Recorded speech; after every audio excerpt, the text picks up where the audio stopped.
Découvrez les opportunités boursières de la semaine à venir avec Trading Analyse. Quelles sont les actions à forte rentabilité? Quelles sont les devises intéressantes sur le marché du Forex? Pour les traders et particuliers, retrouvez Trading Analyse présenté par Alexandre de Ravel.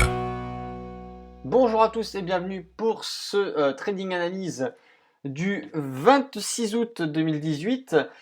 Nous allons voir ensemble deux actions ce matin qu'il va falloir surveiller car elle va pouvoir là encore potentiellement nous faire gagner plusieurs dizaines, plusieurs centaines d'euros en fonction de votre capital. Alors la première action que je vous présente ici, il s'agit de Valeo qui a déjà une belle tendance baissière depuis un petit bout de temps, donc vous comprenez bien que tendance baissière favorisée, ça veut dire tout simplement que nous avons plus de chances de faire des gains du coup dans un investissement baissier.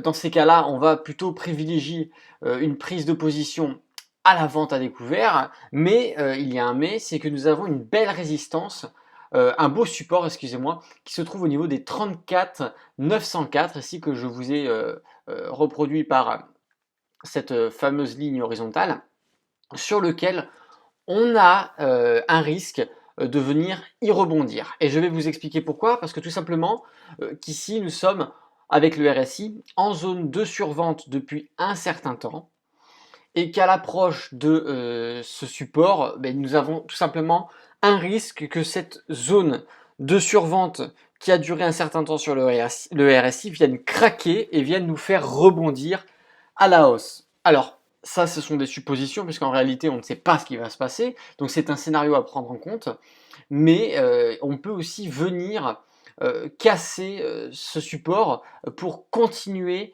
la chute et même avoir une accélération du mouvement. Au niveau du stochastique, on est aussi sur la zone de survente et on vient comme ça s'amuser en passant d'un croisement baissier, croisement haussier, croisement baissier, croisement haussier, mais au final ça n'a pas réellement d'impact sur la fluctuation puisque bon, ça vient créer des mini-creux, des mini-vagues bien sûr, mais la tendance baissière, elle est là.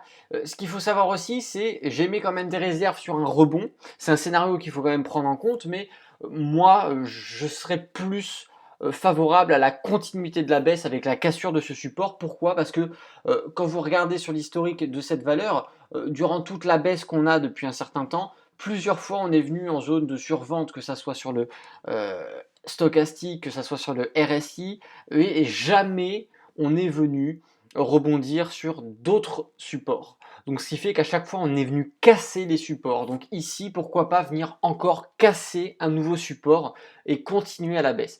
Et ce sera en réalité quand on sera sur ce support et qu'on verra comment l'actif réagit, comment les cours réagissent justement face à ce support, qu'on va pouvoir prendre position. Au niveau des volumes, vous voyez qu'on a quand même de très très beaux volumes vendeurs. Donc bon voilà, il n'y a pas photo, la tendance est quand même du côté de la continuité de cette baisse avec la cassure du support. Donc je vous montrais, donc là on a dézoomé sur le graphique, le support il se trouve ici, vous voyez qu'on est quand même venu rebondir une fois, deux fois, et là on s'en approche. Alors pourquoi pas, est-ce que on va le casser? Mais voilà, il faut quand même savoir qu'on est venu rebondir deux fois, et ça a été quand même un accélérateur de mouvement aussi. Alors pourquoi pas dans ce cas-là? C'est pour ça, on attend de voir ce qui se passe et en fonction de comment va réagir les cours sur ce support, on prendra position. Et l'objectif, je vous l'ai descendu un peu plus bas, ce serait donc l'autre support qui se trouve un peu plus bas au niveau des 26 517 et sur lequel on pourrait venir, du coup, si on cassait le premier support, faire plus de 23% de plus-value. Donc maintenant, nous allons passer à la deuxième action. Il s'agit ici de Airbus, qui est bien connu de tous, sur lequel nous avons depuis un certain temps, là encore, malgré tout ce qui se passe, malgré le remaniement d'Airbus, malgré les difficultés, nous avons une continuité de la hausse. Cette hausse, elle est belle. Pour ceux qui la tradent en intraday, il y a beaucoup de choses à faire. Les swing traders aussi se régalent. Là, on rentre encore dans une phase, vous savez que ça fonctionne toujours comme ça, on a une progression, une hésitation.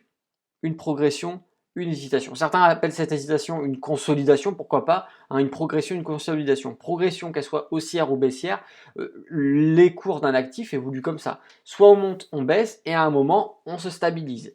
Ensuite, on monte, on baisse, à un moment, on se stabilise. Et cette stabilisation peut durer plus ou moins longtemps, parfois quelques jours, parfois quelques semaines, et des fois même quelques mois.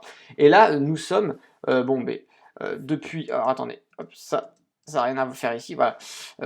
Nous sommes ici dans un canal neutre, en quelque sorte. Nous sommes en phase d'hésitation. On est en train d'attendre, on ne prend pas position tout de suite parce que là c'est trop risqué, ça ne sert à rien de prendre position alors que le marché ne reprend pas de tendance particulière. Donc on va attendre ici, vous voyez que le point pivot joue bien son rôle, on est venu plusieurs fois le toucher et repartir dans le sens inverse. Nous avons un plus haut ici, donc nous avons dessiné dans ce rectangle en réalité la zone d'hésitation, la zone de consolidation si vous préférez. Et nous allons attendre de casser soit par le haut, soit par le bas, le support ou la résistance. Et dans ces cas-là, là aussi, on attendra et en fonction de ce que fera l'actif, en fonction de ce que fera le cours de l'actif, on viendra prendre position. Donc ici, si on casse à la hausse, forcément, on a beaucoup plus de chances puisqu'on reprend la tendance haussière et acheter dans une tendance haussière, c'est favoriser ses gains. Et si on casse à la baisse, on peut avoir une légère correction baissière sur lequel on pourra prendre le risque de surfer, mais pas bien longtemps, hein. Vous voyez que j'ai mis l'objectif ici au niveau du S1. On ne viendra pas prendre plus de risques que ça, puisque vous voyez que le S1, historiquement, juste avant, on est venu quand même se stabiliser dessus à plusieurs reprises. Donc ici, on revendra maximum, on coupera sa position maximum au S1. Si on casse à la hausse, on peut facilement, le R1, ça c'est sûr qu'on le transperce. À regarder la réactivité de l'action dans le passé, voilà, il n'y a pas trop de difficultés. Souvent, on venait taper le R2. Et là, voilà, on viendra mettre comme objectif une revente sur le R2.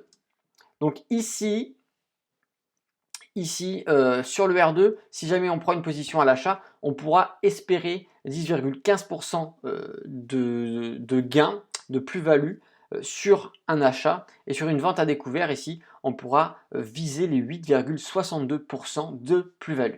Voilà, c'était le trading analyse du dimanche 26 août. C'était Alexandre, le trader indépendant. N'hésitez pas à rejoindre la page Facebook. Vous êtes de plus en plus nombreux à vous abonner à la page Facebook. Allez-y, j'ai mis le lien dans la description. Vous avez aussi le Twitter et le Instagram pour ceux qui aimeraient me suivre d'un petit peu plus près. Vous avez aussi la possibilité de vous abonner à cette chaîne si ce n'est pas déjà fait. Et bien sûr, de liker et de commenter cette vidéo. Allez, je vous dis à la prochaine. Et d'ici là, tradez bien sur les marchés financiers. Ciao!